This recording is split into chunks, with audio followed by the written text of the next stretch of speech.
Venezuela में चंद मिनटों के अंदर आए 7.1 और 7.5 तीव्रता के दो शक्तिशाली भूकंप ताश के पत्ते की तरह गिरी इमारत। 10,000 से ज्यादा लोगों की दर्दनाक मौत की आशंका, सुनामी का अलर्ट भी जारी।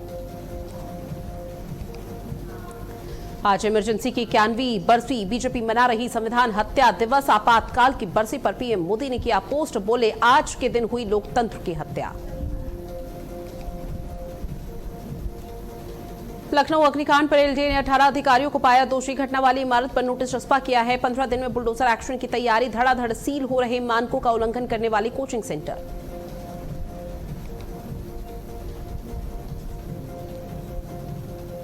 दिल्ली के यमुना बाजार में बुलडोजर की कार्रवाई तेज हुई है। मौके पर भारी पुलिस बल और अर्धसैनिक बल तैनात। हाईकोर्ट के आदेश के बाद डीडीए की कार्रवाई शुरू।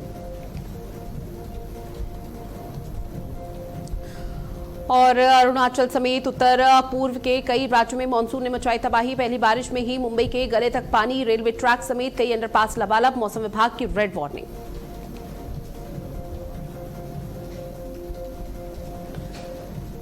नमस्कार, आप देख रहे हैं भारत अपडेट। मैं हूं आपके साथ ऋतु भंडारी। सीधा लिए चलते हैं आपको उत्तर प्रदेश की राजधानी लखनऊ। योगी आदित्यनाथ क्या कुछ कह रहे हैं वो सुनिए।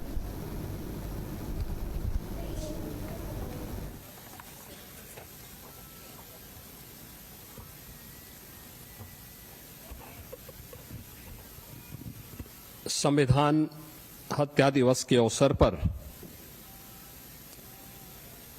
आयोजित आज के इस लोकतंत्र सेनानी सम्मान कार्यक्रम में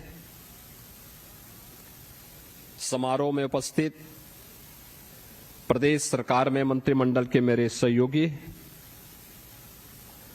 वित्त और संसदीय कार्य मंत्री श्री सुरेश कुमार खन्ना जी, कार्यक्रम के संयोजक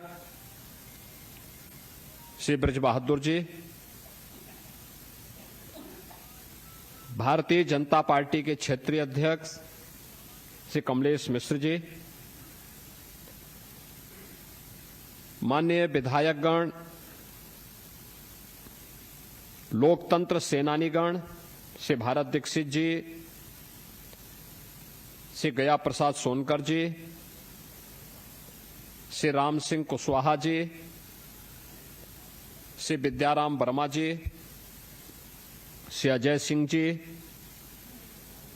ओम प्रकाश गुप्ता जी, भारतीय जनता पार्टी महानगर के अध्यक्ष आनंद द्विवेदी जी, जिला अध्यक्ष विजय मौर्य जी, आज के इस संविधान हत्या दिवस के इस समारोह में उपस्थित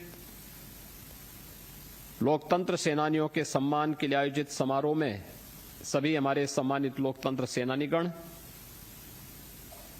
उपस्थित महानुभाव, बहन और भाइयों, आज पूरा देश 25 जून 1975 के उस काले अध्याय को स्मरण कर रहा है जिसमें अपनी निहित राजनीतिक अभिलिप्सा के लिए कांग्रेस ने इस देश के लोकतंत्र का गला घोंटने का काम पाप किया था। बहनों और भाइयों, श्रीमती इंदिरा गांधी सत्ता में बनी रहे, उसकी सत्ता छोड़ने बनी रहे,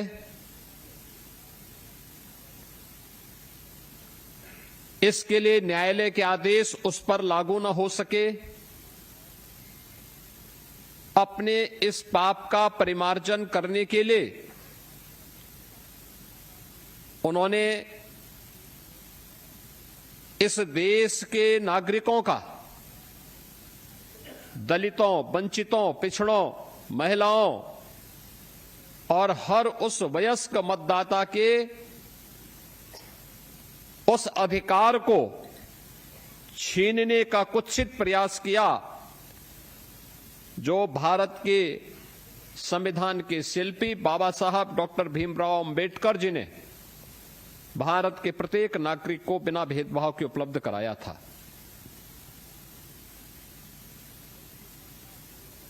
यानी कांग्रेस का ये पाप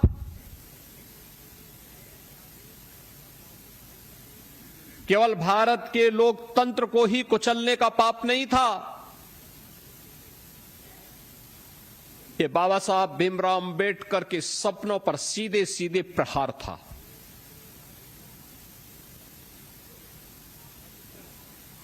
इसके लिए उन्होंने लोकतंत्र के पक्ष में जो कोई भी आवाज उठाए, चाहे वह किसी राजनीतिक दल का, विरोधी दलों का कार्यकर्ता हो, सामाजिक जीवन में जुड़ा हुआ कोई एक सामान्य स्वयंसेवक हो,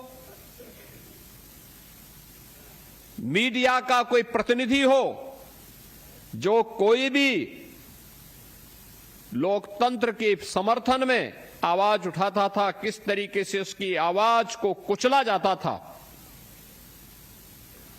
ये अनेक उदाहरण आज भी मौजूद हैं।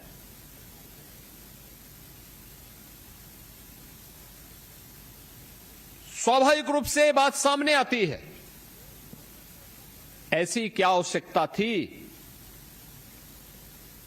जो कांग्रेस को 25 जून 1975 को देश के अंदर आपातकाल थोपना पड़ा था।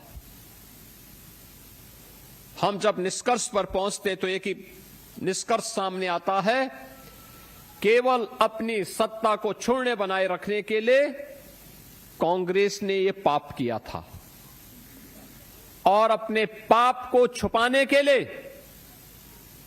कांग्रेस ने उस समय के नौजवानों की आवाज को, राजनीतिक दलों के कार्यकर्ताओं की आवाज को, विभिन्न सामाजिक और सांस्कृतिक संगठनों की आवाज को दबाने की भी कुत्सित चेष्टा की थी। बहनों और भाइयों, संविधान का प्रियम्बल संविधान की आत्मा कही जाती है। जब देश के अंदर लोकतंत्र सस्पेंड किया गया था, न्यायपालिका के अधिकार को सीमित कर दिया गया था, मीडिया को प्रतिबंधित कर दिया गया था, तब रात के अंधेरे में भारत के संविधान के प्रियम्बल को भी बदल दिया गया। आप ये कृत्य देखिए, ये वह कांग्रेस कर रही है जिस कांग्रेस के युवराज आज संविधान की प्रति लेकर के देश भर में जनता की आंखों में धूल झोंकने का काम करते हैं। आपने देखा होगा इनके दोहरे आचरण को, इनका ये दोहरा आचरण जो संविधान की प्रति लेकर के लोग घूमते हैं,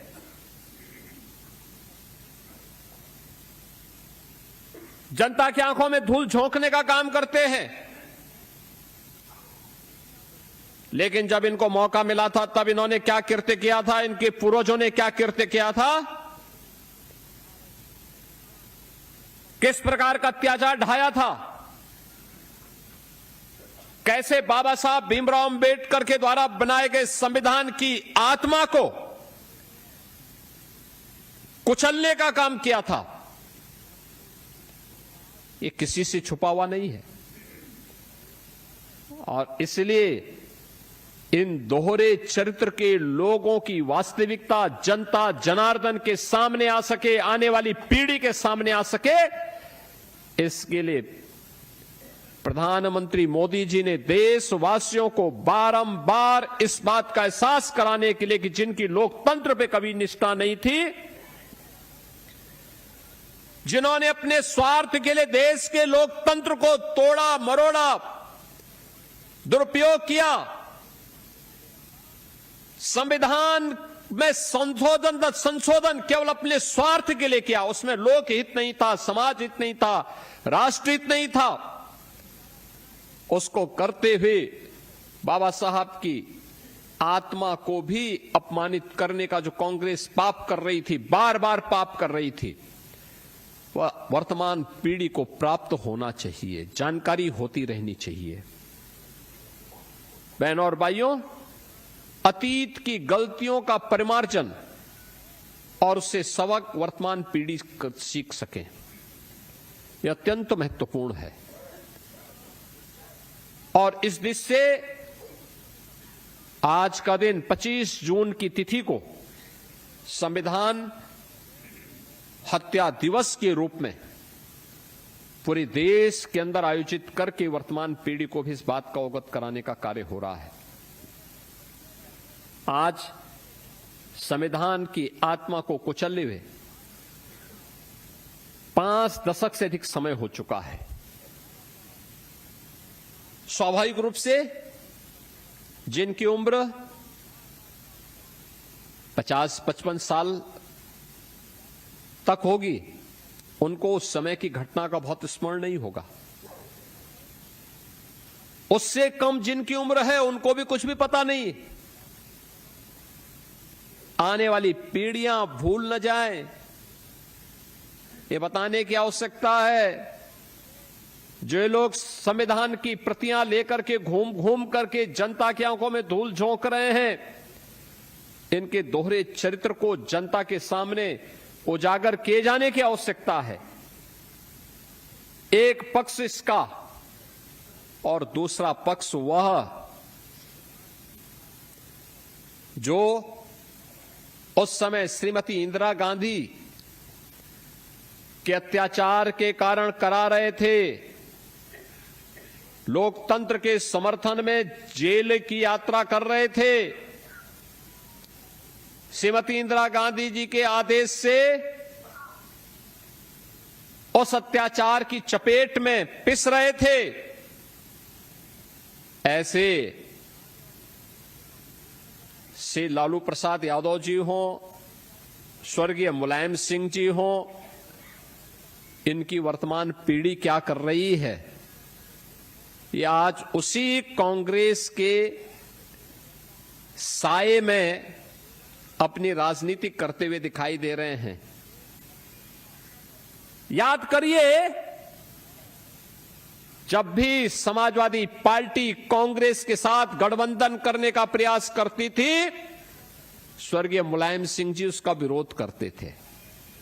कहते थे कि सब कुछ हो जाएगा, लेकिन कांग्रेस के साथ गठबंधन नहीं होना चाहिए। लेकिन उनके उत्तराधिकारी क्या कर रहे हैं? उनका आचरण देखो ना। वे कुछ भी हो जाए,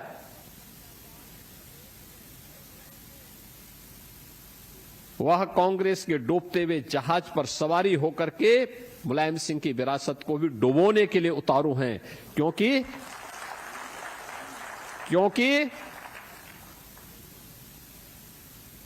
कांग्रेस ने लोकतंत्र को कुचला था, इनका भी लोकतंत्र पे कोई निष्ठा नहीं है।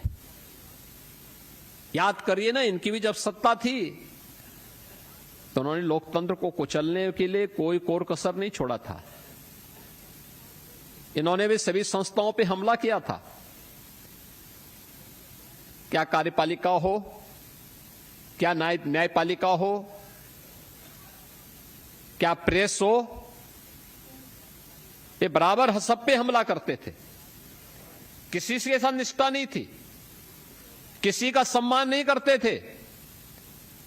इसलिए अपने समान उद्देश्य के लिए ये लोग आज भी एक दूसरे के साथ जुड़ करके, एक दूसरे के साथ मिल करके देश के लोकतंत्र को कमजोर करने, परिवारवाद की राजनीति को प्रेरित और प्रोत्साहित करने के लिए, भारत की संवैधानिक मान्यताओं के विपरीत आचरण करना अपना जन्मसिद्ध अधिकार समझते हैं।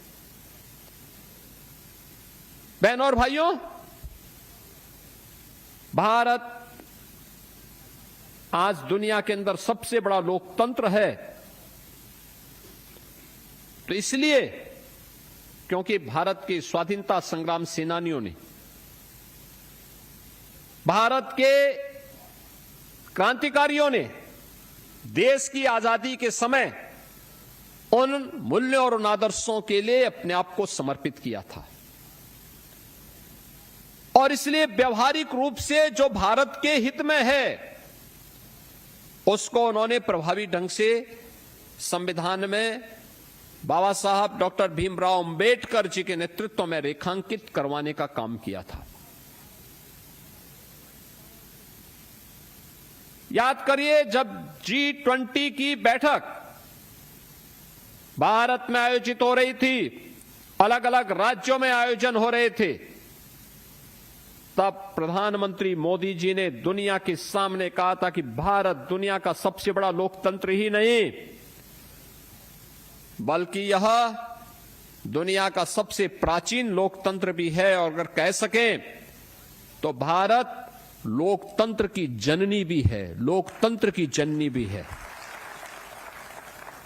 जब दुनिया लोकतंत्र के बारे में नहीं जानती थी,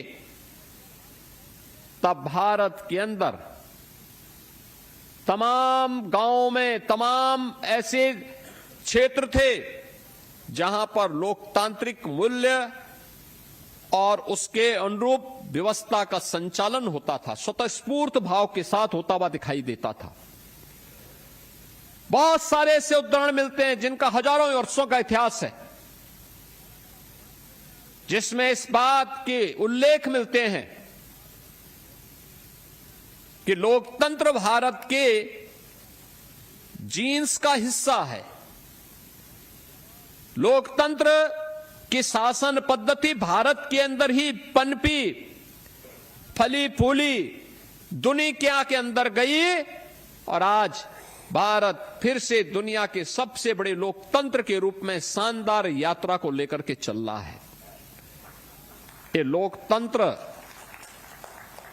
यह दुनिया के सबसे बड़े लोकतंत्र में ही संभव हो सकता है जहां पर कार्यपालिका हो, न्यायपालिका हो या विधायिका या मीडिया, ये सभी स्तंभ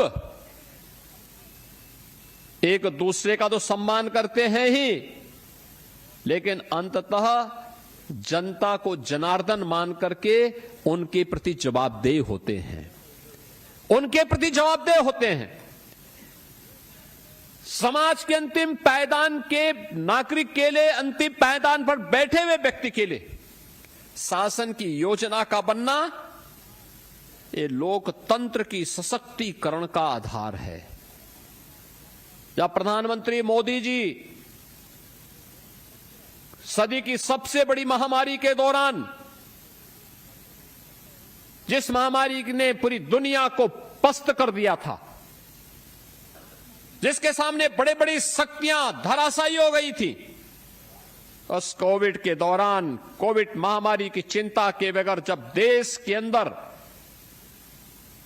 आम जन की सुविधा को ध्यान में रखने के लिए चलते हैं, पूरे देश को प्रतिनिधित्व करते हुए वैक्सीन निर्माण के कार्यों का निरीक्षण करते हैं, हर व्यक्ति के लिए फ्री टेस्ट, फ्री उपचार, फ्री वैक्सीन और फ्री में राशन की सुविधा की घोषणा करते हैं और उसको प्रभावी ढंग से लागू करवाते हैं, तो ये लोकतंत्र की ताकत का ही एहसास मोदी जी करवाते हैं कि हमारी जवाबदेही अंततः जनता जनार्दन के प्रति है। हमने नैतिक रूप से, अंतःकरण से अंतिम पायदान पर बैठे हुए व्यक्ति के प्रति अपने लोकतांत्रिक मूल्यों और आदर्शों की जवाबदेही सुनिश्चित की है, और इसीलिए शासन की योजनाएं बनती हैं। सबका साथ और सबका विकास का ये भाव उसी लोकतंत्र को पुष्ट करता है, जिसके तहत बिना जाति, बिना मत, बिना मजहब, बिना क्षेत्र, बिना भाषा देखे भारत का नागरिक है, पात्रता की श्रेणी में आता है, वह योजना का लाभ प्राप्त करने का अधिकारी है। और मोदी जी की सभी प्रकार की योजनाएं इस दिशा से समर्पित हैं। 4 करोड़ गरीबों को मकान की सुविधा उपलब्ध हो जाना, 12 करोड़ गरीबों के घर में शौचालय बन जाना, 10 करोड़ गरीबों के घर में रसोई गैस का कनेक्शन पहुंच जाना, 80 करोड़ लोगों को फ्री में राशन की सुविधा देश के अंदर मिल जाना, 50 करोड़ लोगों को देश के अंदर 5 लाख रुपए की आयुष्मान भारत की सुविधा का लाभ प्राप्त हो जाना, ये सभी भारत के पुष्ट लोकतंत्र को ही प्रदर्शित करता है, जिसमें सत्ता अंततः लोकतंत्र के प्रति जवाबदेह होती है जब वह जनता जनार्दन के अंतिम पायदान पर बैठे हुए व्यक्ति की चिंता करती है। एक तरफ मोदी जी के नेतृत्व में लोकतंत्र को मजबूती प्रदान करने का वह अभियान, जिसमें जनता ही सब कुछ है। लोकतंत्र का मतलब भी यही है, जनता का शासन, जनता के द्वारा जनता के लिए। योजना का लाभ, उसका अंतिम उनका निष्कर्ष क्या है, वो अंतिम पायदान पर बैठे हुए जनता जनार्दन के व्यक्ति को इस योजना के साथ जोड़ना।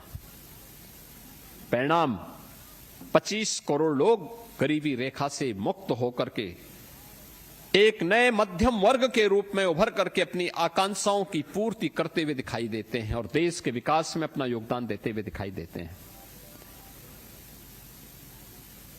ये जो अभियान है, ये उसी अभियान का हिस्सा है। एक तरफ मोदी जी के नेतृत्व में पुष्ट हो रहा लोकतंत्र, और दूसरी तरफ जब सत्ता मिली थी तो अपने स्वार्थ के लिए लोकतंत्र का गला घोंटने वाली कांग्रेस के उस चाबुक को अभी भी सपा और कांग्रेस उनके सहयोगी आरजेडी जैसे दल लगता है भूले नहीं है। यही कारण है अभी भी उनके मन में वही भाव है, और यही कारण है कि लोकतंत्र को कमजोर करने के लिए इनके द्वारा सत्ता में रहते हुए भी और आज भी लगातार उस प्रकार की शरारतें की जाती हैं जो जब इन्होंने सत्ता में रहते हुए की थी। बहनों और भाइयों, हम सबको इसके प्रति सजग रहना चाहिए। आज मुझे इन लोकतंत्र सेनानियों का सम्मान करते हुए यहां पर गौरव की अनुभूति हुई। उनकी अपनी पीड़ा है, उस समय के अत्याचार को उन्होंने अपने आंखों के सामने लोकतंत्र को बचाने के लिए, सरकार के मनमानेपन पर लगाम लगाने के लिए जेल की यातना सही। और इसीलिए प्रदेश में जब लोकतांत्रिक मूल्यों के प्रति समर्पित सरकार आई तो सरकार ने भी उन लोकतंत्र सेनानियों के सम्मान के लिए अपने कार्यक्रम को आगे बढ़ाया। आज मुझे बताते हुए प्रसन्नता है कि प्रदेश के अंदर हमारे 3780 लोकतंत्र सेनानी, 1461 उनके आश्रित हैं। आश्रित में लोकतंत्र सेनानी की पत्नी या उन पर आश्रित कोई एक व्यक्ति, इनको हम लोगों ने उसके साथ जोड़ा है। हम लोगों ने लोकतंत्र सेनानी कि अगर दुर्भाग्य से मृत्यु होती है या उम्र के कारण, किसी बीमारी के कारण या किसी अन्य आपदा की चपेट में आता है और उनके उत्तराधिकारी यथास्थिति पति पत्नी को वर्तमान में हम लोगों ने व्यवस्था दी है, और 2018 से हम लोगों ने उनकी प्रतिमाह सम्मान राशि 20,000 रुपये प्रदेश के अंदर की है। 20,000 रुपये हम उन लोकतंत्र सेनानियों को उपलब्ध करवाते हैं। इसके साथ ही लोकतंत्र सेनानी या उनके उत्तराधिकारी यथा पति अथवा पत्नी में से जो भी हों, एक सहायक के साथ पूरे प्रदेश में उत्तर प्रदेश राज्य परिवहन निगम की सभी श्रेणी की बसों में निःशुल्क यात्रा की सुविधा भी उन्हें प्रदान की गई है। लोकतंत्र सेनानियों को राजकीय चिकित्सालयों में निःशुल्क चिकित्सा सुविधा उपलब्ध करवाई जा रही है, और मैं इसको कहता हूं कि लोकतंत्र सेनानियों को अब हम कैशलेस 5 लाख रुपए की प्रतिवर्ष स्वास्थ्य की सुविधा उपलब्ध करवाने की कार्रवाई के साथ भी जोड़ने जा रहे हैं। बहुत शीघ्र इसके एक कार्यक्रम को आयोजित करके इस अभियान को हम मजबूती के साथ आगे बढ़ाएंगे। लोकतंत्र सेनानी की मृत्यु होने पर अंतिम संस्कार भी राजकीय सम्मान के साथ किए जाने का सरकार के द्वारा एक व्यवस्था बनाई जा रही है, जिससे लोकतंत्र के प्रति आने वाली पीढ़ी हमेशा इस बात को ध्यान में रखेगी कि जो भी देश के लिए करेगा, लोकतंत्र के हित के लिए कार्य करेगा, सरकारें एक निश्चित प्रोटोकॉल को उसके तहत निभाने का कार्य करेगी, उन्हें सम्मानित करेगी। मुझे आज आप सभी लोकतंत्र सेनानियों का प्रदेश भर में फैले हुए ये सभी लोकतंत्र सेनानी और उनके आश्रितों का सम्मान करते हुए गौरव की अनुभूति हो रही है। आपके संघर्ष से, आपके श्रम से, आपकी मेहनत से लोकतंत्र की पुनर्बहाली हुई और आज हम एक सुखद अनुभूति में एक सामान्य नागरिक, एक दबे कुचले वंचित अति पिछड़े महिलाओं, इन सब की आवाज डबल इंजन की सरकार बन पा रही है। ये इसी कारण संभव हो पाया है और इसलिए आज के इस अवसर पर मैं आप सबके स्वस्थ और दीर्घ जीवन की कामना करता हूं और आपको आश्वस्त करता हूं कि डबल इंजन सरकार आपके साथ खड़ी है, पूरी मजबूती के साथ आपके हितों का संवर्धन करेगी, आपका सम्मान करेगी, जिससे आपकी उपस्थिति लोकतंत्र को जीवंतता प्रदान करती रहे। इस विश्वास के साथ हमारे अन्य लोकतंत्र सेनानियों का सम्मान यहां पे निरंतर चलता रहेगा। हमारे माननीय जनप्रतिनिधिगण यहां मौजूद हैं, उनके द्वारा किया जाएगा। इन शब्दों के साथ मैं आप सभी के प्रति अपनी शुभकामनाएं देता हूं। धन्यवाद। जय हिंद।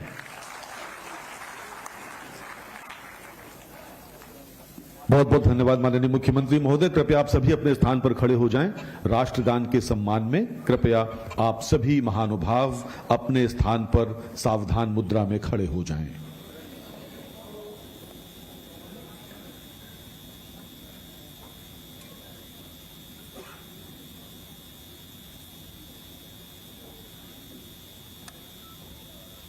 कृपया राष्ट्रगान प्रारंभ करें। Audio console.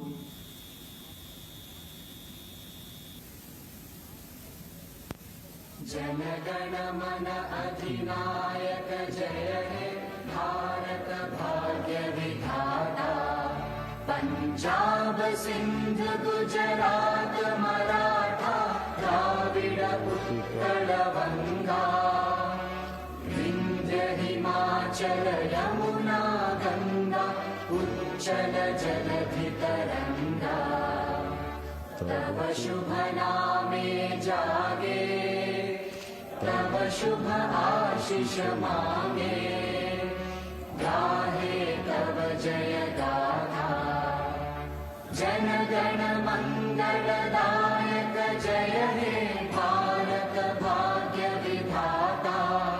जय हे जय हे जय हे जय जय जय जय हे। भारत माता। तो तस्वीरें आपको दिखा रहे हैं जहां बीजेपी अब संविधान दिवस मना रही है। इसके साथ ही तमाम दिग्गजों की मौजूदगी है, जहां राष्ट्रगान के साथ कार्यक्रम जो है चला और इसके साथ ही साथ तमाम दिग्गजों की मौजूदगी रही। फिलहाल इस बुलेटिन में इतना ही। खबरों का सिलसिला लगातार जारी है।